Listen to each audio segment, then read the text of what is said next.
See what I'm saying? That's how we get out on the show, man. We come right back in like that. What's happening, Jess? What's going on, man? Not much. How you doing, Gary? I'm doing good. Check this out. We ain't with the gay ass guy, Black. You know what I'm saying? We ain't with him today. Guy Black's out of here? Yeah, man. I mean, go on and let him go on back to the East Coast, man. They want to be Hollywood back there, man. So it's me and you now, Jess. That's cool with me, Gary. I'm ready to go. But you know what? We're going to replace Guy Black. I got a person over here. I think you females out there, y'all going to love this. I'm trying a little spice to my show now. I got a lady that's coming from the Oakland, California. She's something like that. You know what I'm saying? Pretty young lady. Grew up with me, all that. I got Rhonda Ray coming up in here with me. Woo-wee! Hello. How you doing, honey? How you been? Real good, thank you. Real good. Tell them why we on the show today, what you've been doing, what you trying to do for this radio show. Let me tell them. Well, I'm on the radio with GP the Glove. Okay. A little something about that. Native from Oakland, California. Yeah. In There here we go. vibing for the ladies, for the sports ladies. We got sports talk in here, so I'm gonna need my ladies to stand up out there. So we just in here having fun and vibing, and going to talk some sports talk. Okay, and you know Rhonda knows about the sports, so if you want to talk to Rhonda, ladies, come on. You got to come to 855-369-9898. Listen here, this is what we going to do. Come on, Jess, get us our roll call. Let us do what we got to do. Call right on in, ladies. Yes, sir. All right, we're going to get it started right away, Gary. We're going to talk about the NBA lockout. It's dragging on, but it's day 111 of the NBA lockout, and the two sides have been meeting the past couple of days. They met yesterday for 16 hours, met today for 8. So in a 32-hour span, they've met for 24 hours. They're meeting again tomorrow to try to bring an end to this NBA lockout, and they're meeting with a federal mediator who's trying to bring both sides together. But still, obviously, no deal as of yet, but the two sides at least are talking a lot. Oh, he just like the OJ trial, huh? Shoot, you got a criminal and you got something else, huh? You know, so shoot, now we got a mediator involved. I think that's good. It's a good sign that they're sitting down talking right now. A lot of these players they want to play. They want to get it done, you know, but it's a good thing that both sides are trying to talk because it was far apart. If they don't do anything, that this season is going to not happen. So it's a good thing. They're not going to, you know, cancel anything else. So, you know, that's great. I think they should sit down and try to just hammer it out day by day, and they shouldn't stop and take a break and do none of this. These players want to play. We want to see basketball. We definitely do. Yeah, everybody wants to see basketball. Rhonda, do you want to see basketball? I definitely want to see basketball. I'm having withdrawals around here. That's right. We should be in preseason right now. You right, know what I'm exactly. Yeah, seeing a lot of things, seeing a lot of these young guys who just got drafted. I want to see these guys. You know, I want to see the Walkers come up. I want to see him play basketball. I want to see what's happening.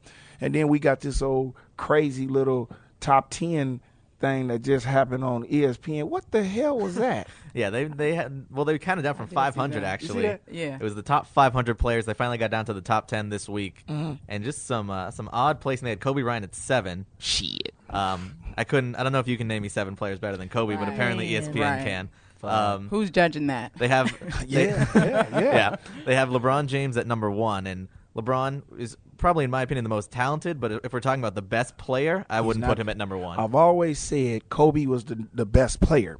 These guys don't understand what a best player is because he's flashy and stuff like that. He's talented, but he's not the best player. All around. And that's right. I'm thinking that if we give LeBron the ball with 4 seconds or 5 seconds in the game, I don't think he's going to make that winning bucket 7 times. I think Kobe would hit that game-winning shot 7 times. Agree with you. You know, but then they got Dwight Howard at number 2, and that blew me. I said that blew me right there. He can't even have a post-up move. He just dunks. Right. Yeah. You know what I'm saying? So it's crazy, man. This is these critics who think they know what they're talking about. They're just watching basketball and judge it. Never been out there before. Probably haven't never played a basketball game on a professional level. And now they're making judgments like this. Yeah, and you would think that these guys who are so-called experts would know more about what they're judging. And you said we're talking about LeBron at number 1. A guy in the finals who was standing off the ball in the corner for the last 5 minutes of the game while their season's slipping away. I don't think that's the number 1 player in the NBA. I don't think so neither. I don't think so either. And I don't think Kobe would have sat over there and went away from the ball. I don't think he would have had a bad championship series neither. I mean, Dwayne and Bosch was having great series. Yeah. If he would have just came up just a little bit, they could have beat Dallas. Yeah. You know what I'm saying? I think they would have ran away with the series, but he didn't show up, and that was with that. You know? I mean, when he passed the ball off to a 40-year-old Juwan Howard instead of shooting the ball himself, that's when I knew he wasn't into it. Yeah, that is crazy right there. So now we're talking about the number. They say he's the number one player. Yeah. Let's see what happens now, or what had happened with Magic Johnson. What did Magic say about him? What did Magic say? Magic was, he was poking fun at LeBron. He was speaking on a college campus and basically just talking to students. They were asking him, what kind of players or who's the best player. And he was basically saying that there's guys in basketball who are going to win multiple championships in the NBA except LeBron James. And LeBron James is not one of them. That got a big response from the crowd, and Magic, just kind of kept going on. They asked who's better, Kobe or LeBron, and he was like, "Are you kidding? It's obviously Kobe Bryant." So right. He was basically just pointing out his feelings on LeBron. Well, this is a Hall of Famer. You know what I'm saying? Probably the top 5 best players to ever play in the game. Yeah. And he knows, and just finally it's a time where people come up and talk about people and say what they really got to feel. You know what I'm saying? I think Magic just finally said what he really feels, and that's just the way it goes. I'm agreeing with him. I don't think LeBron is going to win a lot of championships. He's got a commercial out with McDonald's. They're talking about how many is LeBron going to win 7. He was like, "Come on, man." He was right about himself. You know what I'm saying? That was a good commercial. Do you think he's going to win one, at least one? Yeah, I think he can win one. One of them, I think, because when the lockout gets broken, I think that Pat Riley is a good enough executive that he will get some more people around him, and they will win. I think he can win too. I think he can win too. If you stay there long enough and you get a good core together, you can win. You can win basketball games. But right now, he's not the man. He's not going to never win it by himself. Right. Never. I don't think he'll never win a championship by himself. He would have to have a lot of good players around him. That would lead me to my next question. And what's that? With Dwayne Wade and Chris Bosh, do you think they're going to stay a unit with LeBron, the three of them, to win a championship together? I don't think Bosh should be there too much longer. He wants to get out of. I think that he knows that he made a mistake. Them two guys are too closely netted together. They don't give him a lot of attention. Right. He plays well too. People think he doesn't. Very underrated. He puts his points on the board, but he's just not the man there. He's not the 3. You know what I'm saying? When they go out, it's them two. And he's over here, and he complained about that last season. So I don't know. I think they'll be together for the next 3 years, and they'll try to win a couple of championships. But I think Bosh should be the first one up out of there. Yeah, I think that at least for LeBron, they always throw out the word legacy. For his legacy, he's got to win at least one, if not 2 or 3 championships, especially just for the fact that he joined Dwayne Wade and Bosh to get multiple championships. So if he doesn't do it, then that's going to look very bad on his legacy. Yes, he took his talents to Miami, right? South Beach. South Beach, to be exact. So we are expecting some championships. We should expect some championships. He's put a lot of pressure on himself, and that's what you want to do. You do it like the Terrell Owenses, the Chad Ochocinco's. You do that. You talk that talk. You got to walk that walk. And you brand yourself, huh? Yeah, you brand yourself. He better start thinking about going into movies then or something, because that's it. I don't think that's far-fetched. Oh, no, he's not even talented like that. But look, we're going to take a break. Y'all call in now. We want to hear from you. 855-369-9898 after the game with Gary Payton here at the Foxxhole. Ladies, where you at? There it is. Cut it. That's my boy 40. That's what I'm talking about. Come on, Jess, let's go to the next one. All right, Gary, we're going to go one last topic on the NBA before we move on. And we'll get both of your feelings, Rhonda and Gary, on the situation. Bryant Gumbel, of course, hosts HBO's Real Sports, was talking about the NBA lockout and described NBA Commissioner David Stern as some kind of plantation overseer, treating the players like they were his boys or hired hands. And want to know what your thoughts were on this comment. Obviously, it's a very controversial comment by Bryant Gumbel. But, yeah, what are your guys' thoughts on this? Rhonda? My thoughts are wow. I saw this on Twitter feed earlier, and my comments were just wow that someone of his stature would refer to David Stern as a plantation overseer. Yes, the league is divided.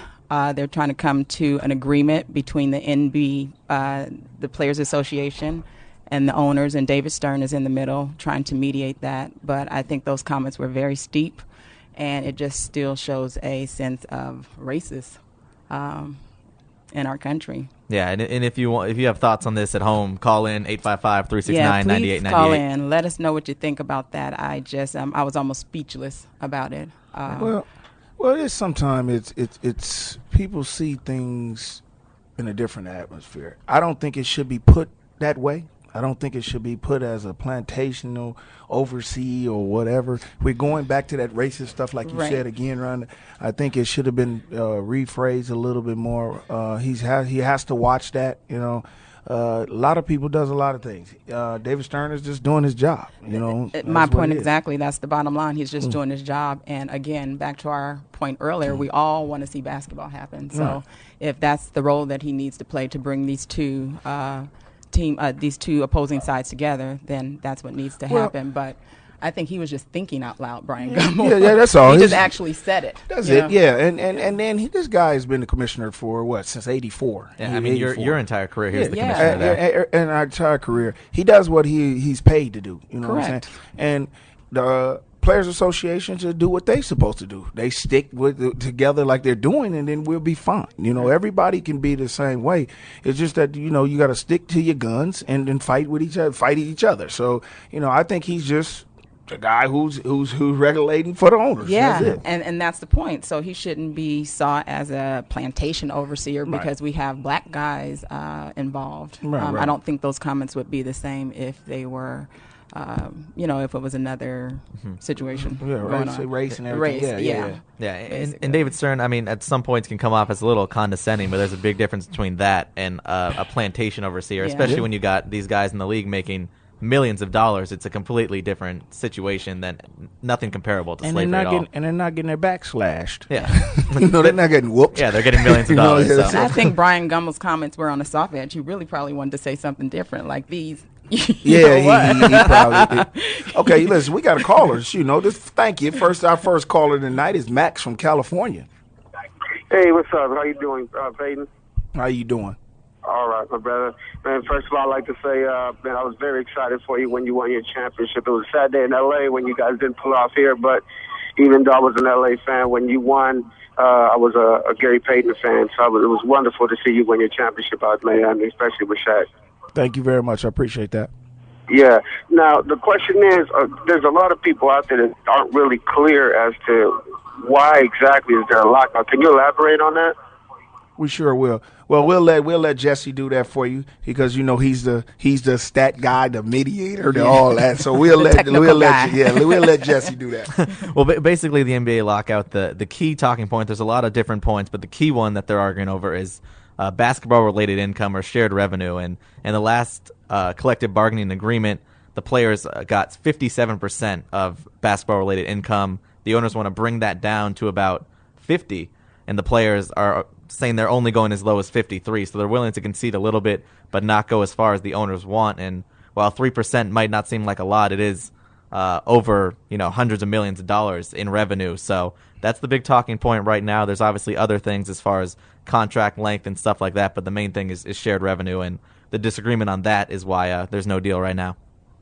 Yeah, there it is. And then once that gets settled, I think everything will flow in. And then you'll put in all the other little rules. They want to cut out contracts, big large contracts. They want to have everything. Really, they want to cut out some of the most of the agents. They don't even want agents to be in there. They just want to be set like they do the rookies. Yeah. When you get to 6 years, this is your contract. Mm-hmm. You can't negotiate that.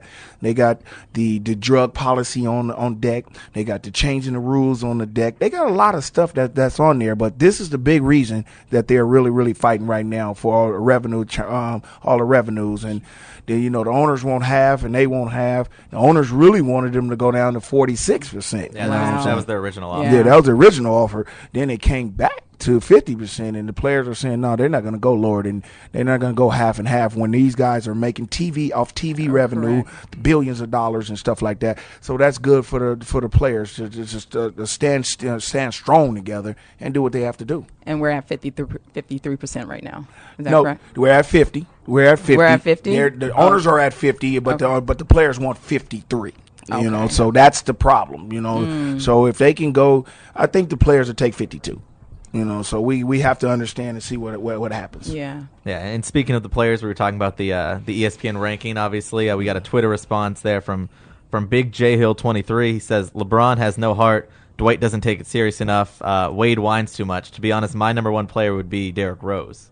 That's what he says. Well, Derrick Rose is a great basketball player. I still don't think he's better than Kobe right now. I don't even think he's better than Darren Williams. If Darren Williams play hard and does the same things he's been doing, he's a great point guard. You know, so it's a lot of people's opinion. Yeah. You know, it's opinions out there. But I'm still going to stick with Kobe being the best basketball player in the NBA right now. So until he is changed and he get them 5 or 6, whatever 5 championships off his ring and then all that stuff, he still's going to be the best one to me. Hands down. Yeah, I'm inclined to agree there. Yeah. And Derrick Rose, MVP, great player, but still needs to improve on his jump shot. And he was shut down by LeBron in the playoffs, so he needs to improve some things before he's the number one guy in the league. He did a great. He achieved something great. Yeah. You know, come in your second year and then you win MVP of the whole league. That's just phenomenal. Pretty special. So you know but then it showed in the series against Miami. Yeah. He put a bigger guy against him. Everybody else didn't show up. He couldn't do what he had to do. He was the one who made that Chicago team go, and if he doesn't go, they're not going to go. So it was a big deal, you know, and he knows that. I think he's a guy where he looked at that tape or that series, and he said next year he's going to come back and try to prevent that. And I think he's a good kid like that, and you know, he's humble. So I think he's going to come back and have a great year. Yeah, definitely. So let's move on now, Gary. We're going to switch topics. We're going to go quickly to baseball. The World Series has just started tonight. They're currently in progress as we speak. St. Louis Cardinals lead 3-2, but Texas, as we speak right now, has 2 men on base in the 7th. So this game is still far from over, only 1-run game. But the World Series, we mentioned Texas and St. Louis, probably not the one we predicted originally, but the series we got right now. Well, I thought Texas could get back there. I never thought St. Louis would get there. But you know that's my favorite general manager. You know, LaRusso is my general manager. He does a great job when he gets in postseason. He starts the coaching, and he's there. You know, and he's got an opportunity to win a championship. You know, and they had already said that they wasn't going to be there. You remember they was always saying Pujols he might be his last time at home. It might be this and it might be that. He might not be there no more. And now they're in the World Series. So, you know, this series is going to go to Game 7. I think it should go to Game 7 because both of these teams can hit the ball. They got decent pitching, and I think they're going to be okay. Yeah, and you mentioned the Cardinals. Really, they've just been overcoming doubts in the past month. In September, they were 8.5 games out against the Braves and overcame that, climbed that mountain, got into the playoffs, and then beat the Phillies and beat the Brewers. They've been knocking off some great teams, and they're in the World Series. Yeah, and that's what happens. You know, a Cinderella team gets in there and does what they have to do. You know, that's always what some team does. Yeah. You know, you see like last year, Green Bay barely got in and fools around and win the whole thing, and they win the Super Bowl. You know, they was a wild card. Exactly. So you know that's how it goes. You know, anything can happen when you get in the playoffs. Anything can happen, man. It's just what your team is about. It's a groove and all that. Yeah, and even the Giants last year, your Giants, they got in on the last day of the regular season and then went on to win the World Series. It is. But Rhonda, what are your thoughts on the World Series? Who do you think's gonna take this one? You know, I'm not well versed with baseball, so I'm just listening to you guys on this one. I'll be totally honest with you. I am an A's fan to the heart. We know that. That's Go Oakland. That's Yeah. Oakland. That's Oakland. That's all. That's what you're supposed to do. Yeah. Sure. So I can't jump in, unfortunately. Just say you're Ricky Henderson. Dude, Yeah. Well, that's when I used to go to the games and sit in the bleachers for $2. And Tony Armas. And, you know, I'm going back. I did know baseball. So you have some baseball knowledge. I do definitely have baseball knowledge. I'm just not up to par with what's going on right now. This lockup has been it's got me tied up. Well, you ain't missing nothing on that baseball. It's boring anyway. All right, Gary. But last thing on the boring baseball game, who's going to take it in Game 7 for you? Oh, that's hard. You know, I would want the Texas Rangers because of the black, not being racist or anything, because the black manager, he comes back. Ron Washington. He came back from the drug stuff and had been there twice. Then Nolan Ryan was probably one of my best pitchers ever to play in baseball. But Tony La Russa is my guy. Would love to see him win another one. So, you know, I'm very torn for this one. It is what it is on that. whoever would win, I would be very happy for either one. All right, so there you have it. Let's move on, Gary. Let's go to football, and we'll talk about the games from this week. But before we do that, huge trade went down the other day. The Oakland Raiders acquired Carson Palmer from the Cincinnati Bengals. Boo, boo, boo. I hate that. Why? You know I'm not. I'm a 49er fan. You know I'm a 49er fan. Everybody though in Oakland, you know they don't like me no more because I don't beat on the Raider fan. Man, I don't care, man. That man. Listen, but you know what? So I gotta be happy honest. this weekend then, huh? I'm always we'll get to that. Yeah, we're gonna get to that. We will get to that. So the Raiders, they did a great thing. They got a great trade. They got a great. I don't know what he's gonna do. He hasn't been playing. He hasn't played football in a while. They're still talking about his arm, seeing if it's strong enough or is it got back to where it's to be. I don't think he's in shape. He thought he was still retired. All of a sudden, the Raiders come and get him. He goes there. They say he's going to start Sunday, so we're going to see. Seventh game, right? Yeah, this is their sixth. They're 4-2. They're seventh. Yeah, this is seventh. They're 4-2. They're playing against a team, Kansas City, 2-3. They're starting to make their strides a little bit. Kansas City was struggling, so we'll see. I mean, if it happens, if he goes back to the Carson Palmer that he was, the Raiders are in good shape. They're going to be in great shape. That was a great deal for them, and we'll see. We'll see if the silver and black is back. Al Davis is gone now. See what happens after that, and everybody's been saying, wait till Al. If Al goes, we're gonna do some big things. This is what they start. He's up top making big things happen. So, so we'll see. We'll see. I know the city of Oakland is excited. Yeah, everybody was excited. Really excited. I was just there yesterday. They was very excited about it. A lot of people was like, "This is it. We're gonna do it." And he went out and practiced today. They say he looked pretty good, and so. We'll see. We'll see what happens. Yeah, I mean, he isn't in full NFL shape, as he said, but he has said he's been working out and staying in shape. And if anything, good for him. He has the best running game in the league that he can hand the ball off to and not have too much pressure on himself in the first game. He has one of the best running games in the league. Just yardage-wise, the best. Yeah. My team over there, that Gore people and all them dudes, we doing really well over there. You think he's just going to come in and fit in, or it's just going to take some getting used to, or? I think he'll fit in well. It's going to take a few weeks for him to really blend in seamlessly, but I do think he's going to fit in pretty well. It's a familiar offense for him and a familiar coach as well. So right. I think for that he'll be pretty comfortable. And like we said, he can hand the ball off a lot early, and then once he gets more comfortable, we can throw more. So I think he'll fit in pretty well. Yeah, what they said is that this program is built for him. Jackson was with him at USC and the stuff that he did for the 1 year. This is built for him. All he has to do is hope that they'll just give him a couple of plays that if the running game is going on, he doesn't have to throw a lot of deep balls. You know what I'm saying? If they get the first two downs, if they get 6 or 7 yards, they're only going for 3rd and 3, 3rd and 2. So he can throw a little outs, little screens, and he'll be fine. I think it's going to take about 3 to 4 weeks for him to really blend in, and then he'll start getting his stride. Yeah, definitely agree there. And you're chomping at the bit to talk about your Niners, so let's do it. Let's talk about the 49ers. They were 4-1 going into the game against the 5-0 Detroit Lions in Detroit. Went in and won a great game. Great defense by the Niners. Had a clutch touchdown drive from Alex Smith, who's playing well this year. They're 5-1. You mentioned Frank Gore, 141 yards on the ground, and they win. They're now 3-0 on the road, 5-1 overall. And we'll talk about the post-game thing after. But first, the game itself, Niners won. Impressive win for them. Well, yeah, I was sitting up in there, and I was looking at it all day, just sitting up on the couch looking at it. And I was really nervous at first, when they started letting Alex get out his means. I think Harbaugh is a great coach. He let him get out his means for a little bit. He overthrew the ball, got an interception when we was holding. Our defense is playing very well.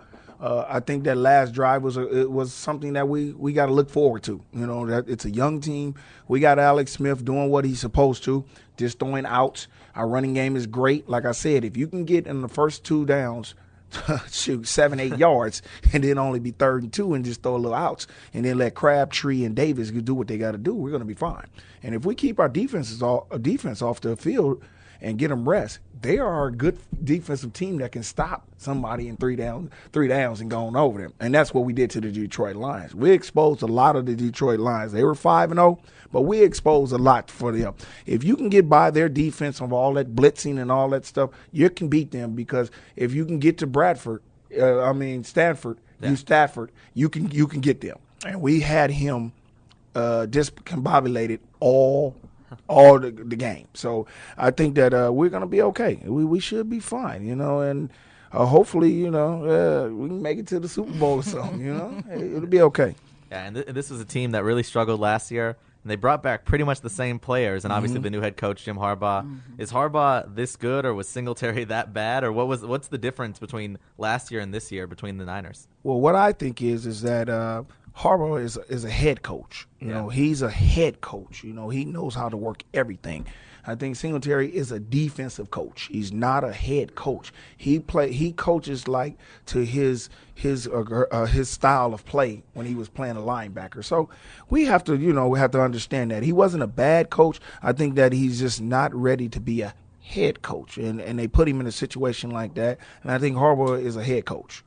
He had a lot of time. He was at San Diego, and then he went to Stanford. Yeah. You know what I'm saying? He was a head coach, so he knows what to do. So, and then he knows how to relate to players. He was an NFL quarterback, for years in NFL. So he knows how to cater to players. So that's what you do. You want players to be able to play for you.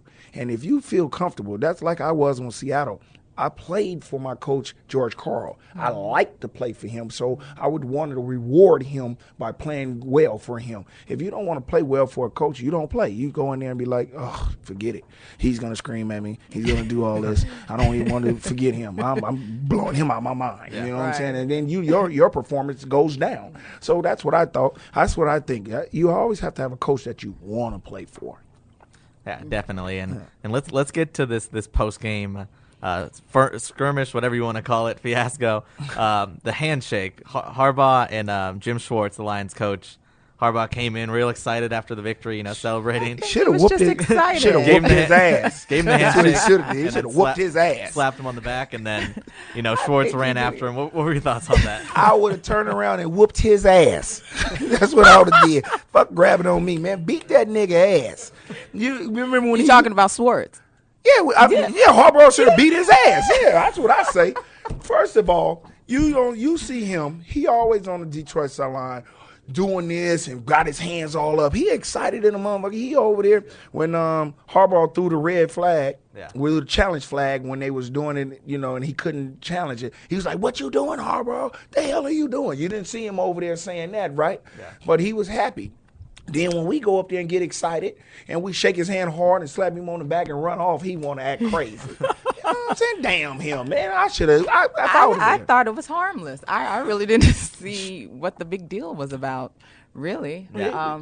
But then I didn't see the before effect. You said that Schwartz was. Yeah, and Harbaugh said that. He said he wasn't saying nothing when he was over the sideline, hooping and hollering and doing all that stuff. So why I can't do that? I'm excited. I beat a 5-0 team in their place. I'm excited. Yeah, I'm excited. I thought it was a sense of excitement. Right. And excited. And everybody wasn't hard handshake, pat on the back. Yeah, should have patted his ass on his ass. Pow! Slapped the shit out of him. I would have. Bop!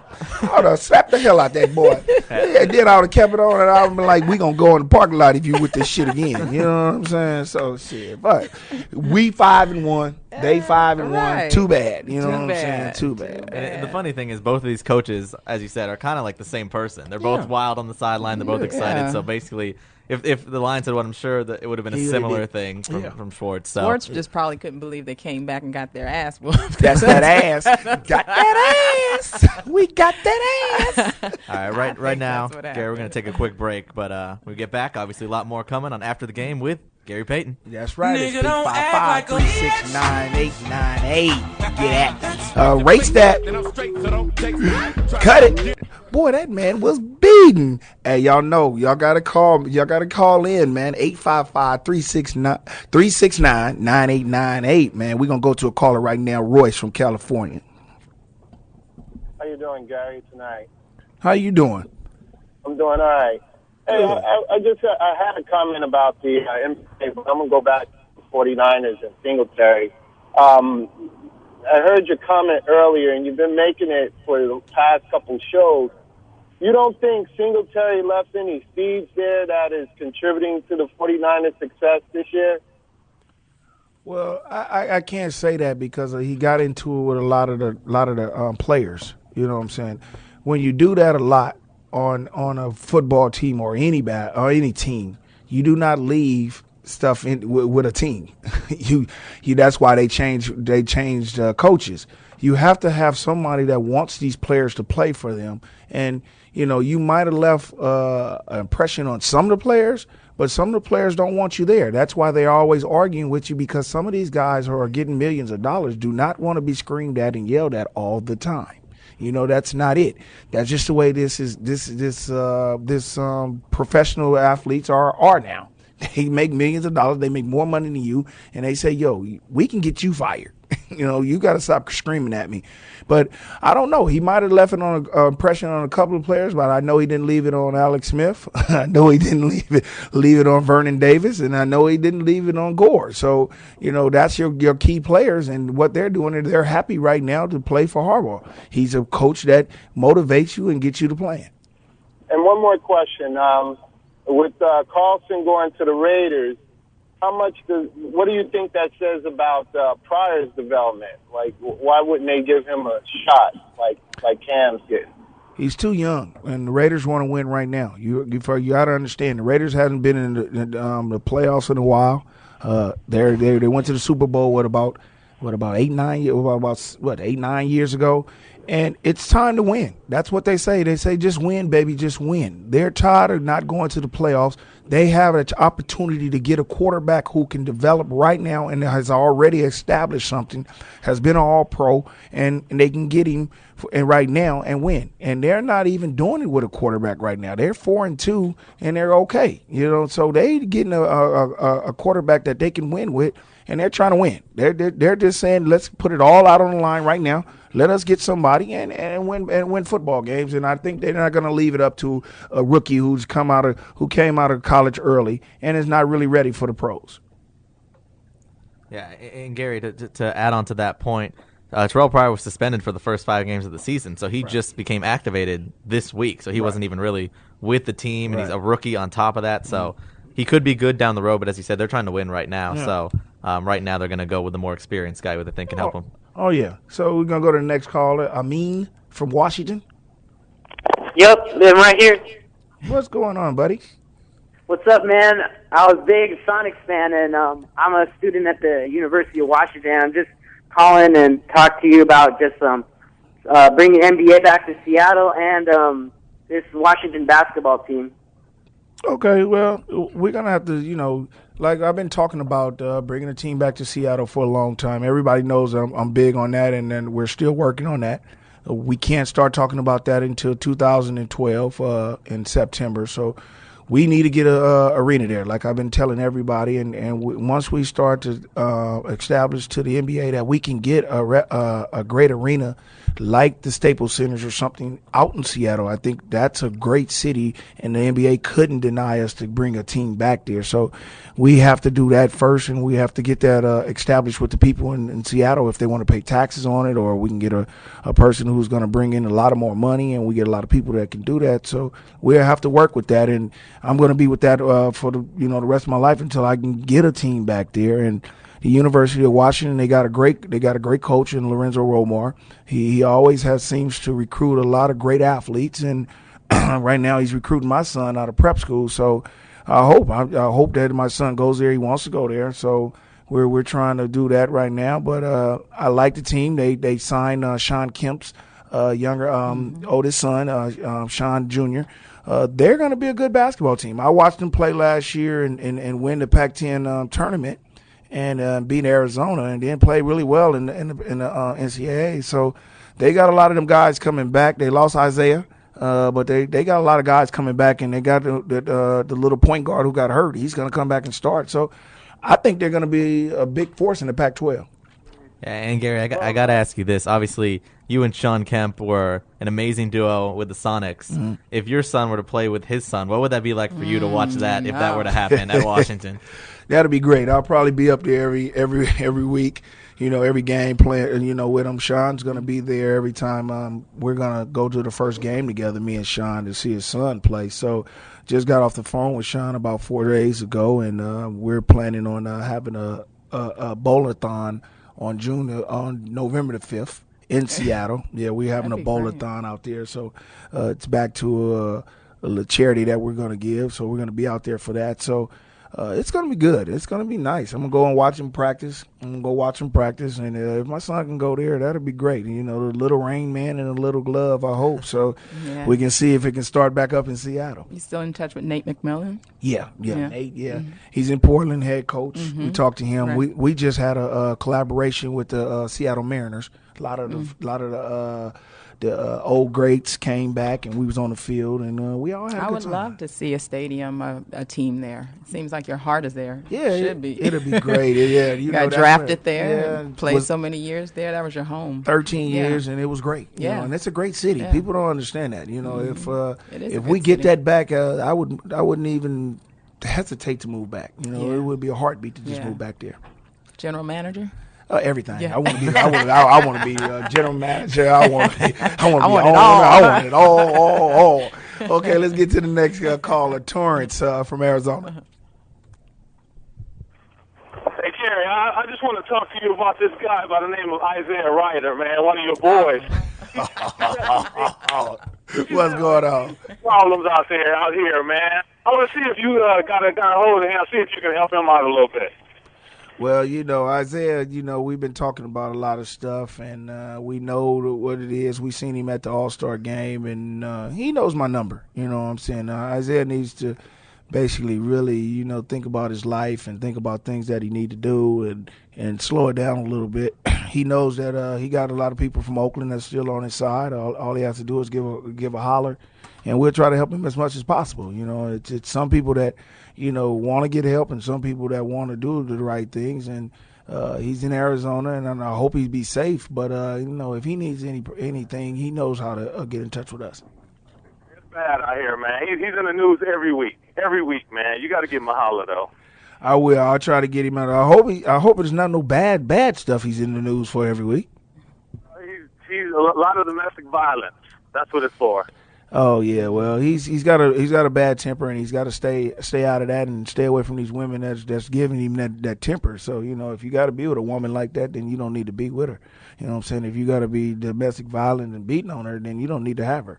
You know what I'm saying? Y'all need to be apart, and he need to understand that he need to go get help for that if he wants to get anger management, because it's no use to you just keep doing that, because eventually you're gonna go to jail, which he already went to jail for something like that. So, he's got to stop that. It sounds easy, but he's probably got some steps to go through to get there. And that's why I said he needs to get a little help, Okay, Jess, let's go to the next topic. All right, we're gonna move to boxing real quick, and we're gonna touch on basically the age of fighters and when is too old, or when should you stop. That hurt my feelings. We're bringing this up. Fight. It hurt your feelings. Well, you know what? Hopkins. Yeah, Bernard Hopkins and Chad Dawson was the fight that we're talking about. He's 46. Right. He fell, and he just wanted to quit. I don't get that. I mean, that is not what we supposed to do out here. You know what I'm saying? That's just crazy. It hurt my feelings, too, because that's my homie. You know what I'm saying? I don't know what the heck it is, man. I think he needs to call it quits, though, man. He done made a lot of money. I think he's got so much pride that he wants to say that he can fight until he's 50. And he is a good fighter, but you got to know when enough is enough. And it's enough. It's enough. It's enough. You know what I'm saying? And he lost his belt on that too, right? Yeah, and on the fall, he just apparently separated his AC joint, so he's already easily injured when he's older. And he went down, and that's why he stayed down. He separated his shoulder, and that's what kept him down. Yeah. Well, that's when you're old at 46. Your bones are not going to come back as fast as you as a 21-year-old, 22 or 24. It doesn't matter. So he has to cut that out, man. I think he just got to move on. Be a promoter. Do what he did with the Oscar De La Hoya. They got that little game. Yeah. He just Give gotta it up. give It's time it to up. give the belt up, literally. Come on, Bernard, cut it out, buddy. You my homie, cut it. I mean, the executioner, you're going to the Hall of Fame of boxing. Cut it out. And I think everyone's trying to recreate George Foreman, who won the heavyweight title at 45. Yeah, and then kept going after I was that. just going to say that's probably what he had in mind. Well, but he did eclipse that. He won a championship at 46. He was the only the boxer to do it. Now it's over. You did it. You overdid what Foreman did. So go on about your business. Leave well enough alone. There you go. There it is. There it is. Okay, yeah.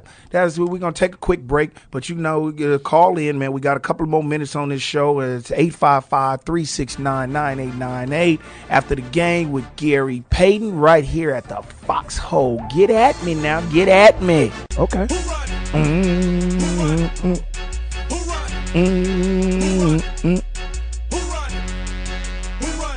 Come on, get to the power line. Okay. Damn, all right. Bounce. Down south. Bounce. Down south. That's that crunk music. Crunk music. Cramp. Bounce. Yeah, that's that crunk music. Got it.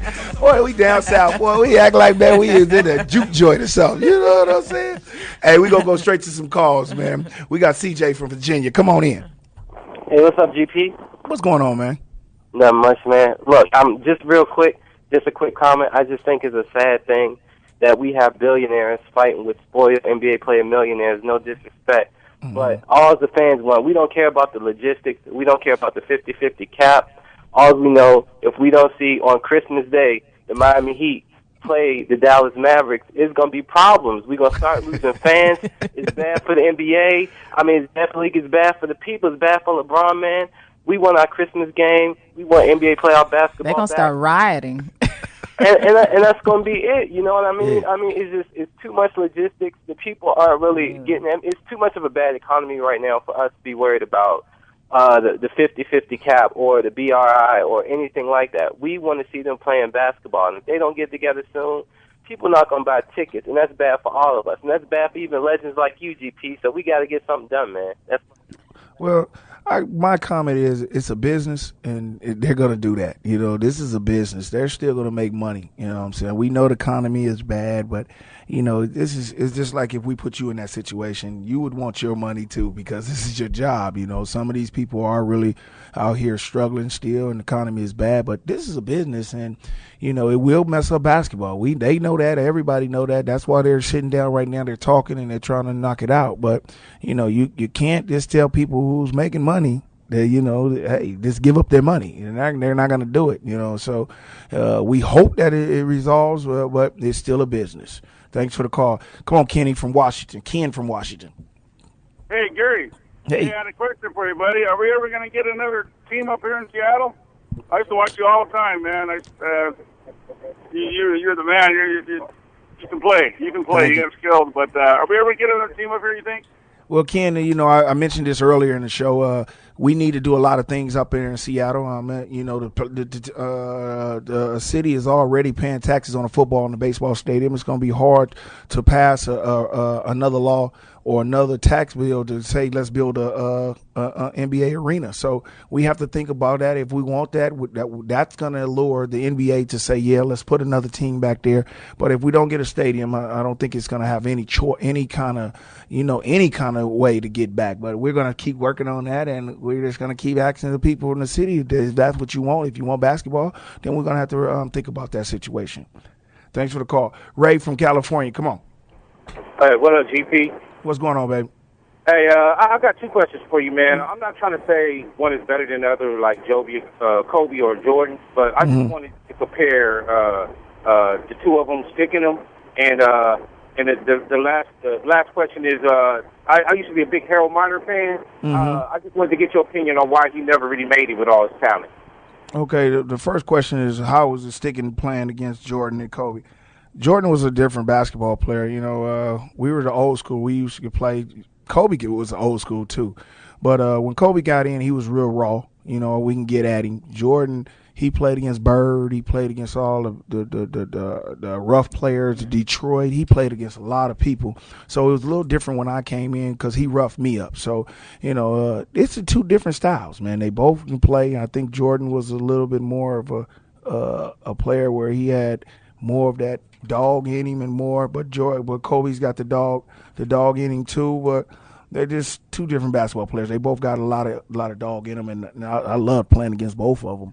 Harold Miner, I don't think he was an NBA type of basketball player. He was a college basketball player. They called him. They always wanted to say baby Jordan and all that old stuff, man. But you can't compare nobody to him. He can dunk the ball, but his game wasn't really fit for the NBA. It's just like Walter Berry when he played for the St. John's. He was a great college player, but he wasn't a good NBA player, and that's what Harold Miner was. Harold Miner could not shoot. He could put the ball on the floor every now and then. It's no disrespect to him, but he had to work on a lot of more things in his game, and he didn't work on that, and it didn't really work out for him. Come on, T. Ray from L.A. From Louisiana, I'm sorry. What's up, man? What's going on? Just want to agree with you, man, that Kobe is the best right now. Yep. LeBron is a great player, but he can't. Right now, he ain't doing what Kobe doing. That's right. I think that too, Ray. He's not the player. I wouldn't give him the ball. I wouldn't give LeBron the ball with 5 and 6 seconds to win a basketball game. I mean, everybody thinks that. He's not ready for that. He might be ready for that in the next couple of years if he works on it. But I think Kobe is a more clutch player, and that's just the way it is, And hey, thanks for calling in, and come on. Jess, let's see what we got. Where we got today? We got the this or that segment. We're going to wrap up the show with the this or that, where we ask you some questions. We got 3 questions for you, and Rhonda's going to take the first one. All right. Who will win the AFC West this season, the San Diego Chargers or the Oakland Raiders? Oh, shit. San Diego is shitty. I'm going to give it to the Raiders. I say the Raiders. Shit. They playing well. They playing well. I'm going to give it to the Raiders. I give it to the Raiders. Okay. Yeah. All right, Gary. Who is more likely to make it into the BCS championship, Wisconsin or Boise State? My boy going to be mad at me because he a Boise State fan. I hope he ain't listening to this, but Wisconsin. Wisconsin's got a better, stronger schedule. They're going to look at that schedule. They've been blowing people out a little bit. Boise State blows people out, but they don't play anyone. They played Georgia. Georgia wasn't really that good of a team this year, so I'm going to say Wisconsin. Okay, and ESPN recently ranked LeBron James as the best player in the NBA.